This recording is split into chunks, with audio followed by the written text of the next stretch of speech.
பிரபல இயக்குனர் ஆதிக் ரவி இயக்கத்தில் தல அஜித் நடித்து வந்த குட் பேட் அக்லி திரைப்படம் ரசிகர்களினால் பெரிதும் கொண்டாடப்பட்டது.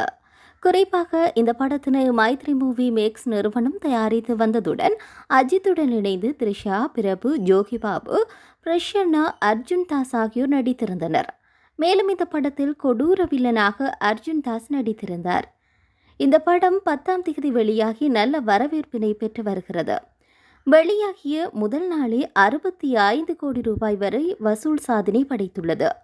இந்த படத்தில் அர்ஜுன் தாஸின் நடிப்பு அதிகம் பேசப்பட்டு வருகிறது. ஹேமியோ ரோலில் நடித்த சிம்ரன் மிகவும் சிறப்பாக நடித்து பழைய நினைவுகளை மீட்டியிருக்கின்றார்.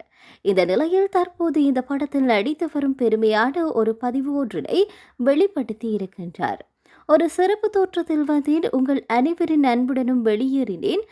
குட் பேட் அக்லி படத்தில் அஜித் சாருடன் மீண்டும் இணைவது மிகவும் அருமையாக இருந்தது. நன்றி ஆதிக் ரவி, உங்களுடைய வேடிக்கையான தயாரிப்புக்கு என கூறியிருக்கின்றார்.